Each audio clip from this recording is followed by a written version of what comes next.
Lepo pozdravljeni, danes je 2. januar 2015, tukaj Blaž, lep pozdrav. V zadnjem vložniku sem govoril o tem, kako moramo ustanoviti stranko, v kateri bodo delovali samo ljudje na podlagi principa ne obravnavaj oziroma ignoriraj drugih tako, kot ne bi želel biti obravnavan oziroma ignoriran sam na njihovem mestu. Torej, ustanoviti moramo stranko, kjer bojo ljudje delovali nesebično. Ker, kot smo že ugotovili, ni problem v samih strankah, ampak je problem v nas ljudeh. Pravi, če že ustanovimo še eno stranko, naj bo to tista zadnja stranka, ki jo bo sploh potrebno ustanoviti, zato da bomo skozi njo ustvarili dejansko dostojno življenje za vse oziroma družbeni sistem, kjer bo dostojno življenje vsem zagotovljeno. Torej, na kak način lahko mi zagotovimo sploh, da bodo v tej stranki delovali samo ljudje, ki ne bodo delovali sebično, ki bodo s svojim zgledom stremeli k temu, da ne delujejo sebično, ampak da delujejo v tej smeri, da se vsem zagotovi dostojno življenje. Torej, to lahko zagotovimo samo tako, da to zagotovi najprej vsak sam. Torej,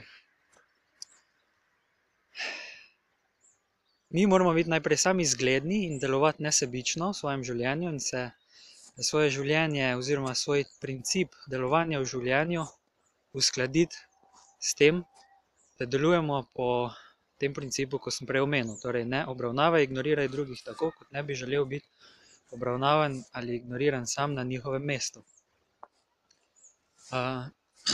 Torej, kako lahko zdaj mi zagotovimo, da bodo v stranki delovali samo takšni ljudje? Seveda, nobenega ne moramo nič prisiliti, od nobenega ne moramo nič zahtevati dejansko, lahko sicer zahtevamo, ampak kar hočem reči to, da mi ne moramo drugih ljudi spreminjati, lahko spremenimo samo sebe. In spremenimo zares učinkovito se lahko edino tako, da začnemo opazovati samega sebe, svoje misli, svoja čustva in svoje principe, po katerih delujemo. In to tudi svoje fizične navade, ki jih imamo v življenju. To pa lahko najbolj učinkovito edino naredimo tako, da začnemo pisati. Da si za vsak dan pišemo, kaj smo počeli, zakaj smo tako počeli, kako smo se počutili in kaj smo zraven razmišljali.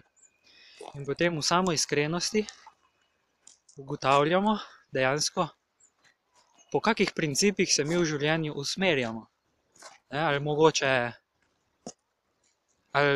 pustimo, da nas kar čustva usmerjajo, ali pustimo, da nas drugi usmerjajo, da nas, ne vem, v glavnem ugotoviti moramo, kaj točno nas sploh usmerja, najprej. In jaz sem skozi samo iskreno pisanje spletnih dnevnikov že več let nazaj ugotovil, da so me v življenju najbolj usmerjala čustva. Torej, čustvene reakcije, ki sem se jim podrejal, kot so recimo strahovi, poželenja, jeza, žalost, potem mogoče zamera in razni ti občutki.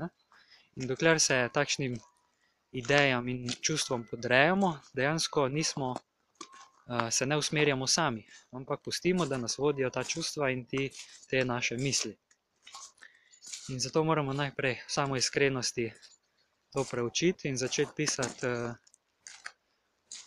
dnevnik dejansko vsak dan, v katerem samoiskreno preučujemo, kaj točno razmišljamo, po čem se ravnamo, kakšne imamo čustva, in potem v samoiskrenosti dejansko ugotovimo, ali se v življenju ravnamo skladno s principom, s temeljnim principom, ki je najboljši za vse.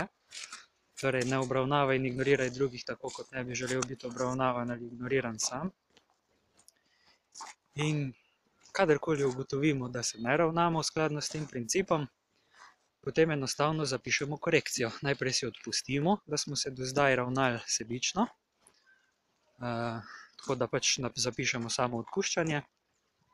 Recimo, ne odpustim si, da sem sprejel in si dovolil kriviti politike za moje življenjsko stanje in za razmere v družbi in da si nisem dovolil spoznati, da smo vsi enakovredno odgovorni za to, da svojim lastnim zgledom v praksi pomagamo ustvariti sistem, ki bo vsem zagotavljal dostojno življenje.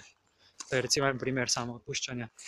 In potem si dopišemo zraven še korekcijo, se pravi, zavezujem se, da bom od zdaj naprej vedno pozoren na to, da bom prevzemal odgovornost, da bom sodeloval, kjerkoli pač lahko sodelujem in v politiki in drugod, da bom svojim lastnim zgledom prispeval k temu, da preprečimo vse zlorabe, ki se dogajajo v družbi in da bomo vse ljudi, živali, rastline obravnavali enakovredno.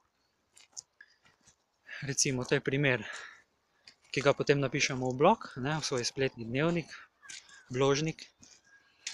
In tako delamo vsak dan. In ta bložnik, zapis, potem delimo z drugimi, tudi na spletu, javno, zato da si lahko prvič drugi z njim pomagajo, da vidijo, kako to gre in kako si lahko tudi sami se začnejo usklajevati s principom. Drugič pa je bistvo tega deljenja tudi to, da nas lahko drugi preverijo, kako se mi ravnamo, ali res prevzemamo odgovornost, smo transparentni, delujemo transparentno v svojih namerah, ali mogoče skrivamo in smo sebični. Če pišemo takšen javni dnevnik redno, potem ni dvoma, da lahko tudi drugi preverijo, da se v svoji nameri delujemo v tej smeri, da vsem zagotavljamo dostojno življenje, da stremimo k zglednemu ravnanju po temeljnem principu, kot sem ga omenil. Se pravi, to je edini učinkovit način, s katerim lahko zagotovimo, da bomo v stranki, torej v zadnji stranki, ki se ji bo verjetno rekla stranka za dostojno življenje vseh, da bomo v tej stranki delovali in sprejemali v to stranko samo ljudi, ki so svojim lastnim zgledom preverljivo pokazali, da so pripravljeni predvsem sebe spremeniti in uskladiti s principom, s temeljnim principom ravnanja, ki je najboljši za vse. In na tej podlagi bomo, se pravi, se v tej stranki začeli združevati dejansko ljudje, ki delujemo in želimo delovati nesebično in v korist vseh. Zato bo to neke vrste pogoj v stranki, zato da vsaj za vodilne položaje v stranki. Zato, ker je nemogoče, tudi iz lastnih izkušenj lahko rečem, da je nemogoče, da bi se človek lahko uskladil s tem principom temeljnim, brez da bi pisal spletni dnevnik, brez da bi se opozval samo iskreno, brez da bi uporabljal samo odpuščanje in samo korekcijo, zato da se uskladi s principom. Zakaj? Namreč, ker vsi ljudje še vedno delujemo sebično. Tudi jaz, recimo, ko že 5 let uporabljam samo odpuščanje in se usklajujem s tem principom, še vedno večkrat delujem sebično. Ampak to ni moja namera. Moja namera je, da se uskladim s principom in moja namera je, da poslušam druge, da ko izpostavijo, recimo, da se ravnam sebično, da sem ignorantski do neke stvari, takrat se ustavim, zadiham, poslušam in se prepričam, da se začnem usklajati s tem principom. Da popravim tiste stvari, kjer še vedno delujem sebično in ignorantsko, recimo. In seveda je zato potrebno, da pišem blog, spletni dnevnik, v katerem vsak dan sproti opazujem, kje se še ravnam sebično in potem napišem za to samo odpuščanje in samo korekcijo, da se lahko potem dejansko popravim. Torej, vabim vas, da tudi sami začnete s tem procesom samo preobrazbe, kjer se vsi skupaj začnemo usklajevati dejansko z edinim principom, ki je najboljši za vse. In kot sem že povedal, se glasi: ne obravnavaj in ne ignoriraj drugih tako, kot ne bi želel biti obravnavan ali ignoriran sam na njihovem mestu. Tako. To je torej ta način, s katerim lahko dejansko zagotovimo, da bomo v zadnji potrebni stranki, ki bo najboljša za vse življenje dejansko, ker bomo ljudje v njej tako delovali, da dejansko zagotovimo, da bomo v tej stranki takšni ljudje, vsaj na vodilnih položajih, če že ne, pač vsi na vseh mestih stranke. In pač, torej, hotel sem še to povedati, ne, zakaj. Verjetno, ko sem rekel, da se vsi ljudje obnašamo sebično, ne, je mogoče kdo misli, da pa saj pa ni tako hudo, ne, saj pa zakaj bi se vsi ljudje obnašali sebično, ne. Sebični so predvsem kaki politiki ali pa ne vem, nekdo, ki gleda samo na denar in tako, ne. Ampak v bistvu smo vsi sebični, ne, če smo samo iskreni. Zakaj? Zato, ker se vsi podrejamo čustvom. Ja, vsi se bolj ali manj podrejamo svojim lastnim čustvom. In kadar delujemo na podlagi svojih čustev, smo vedno sebični. Vedno. Zakaj? Zato, ker čustva so neko energetsko stanje, ki si ga sami ustvarimo, pa če se tega zavedamo ali ne še, ne.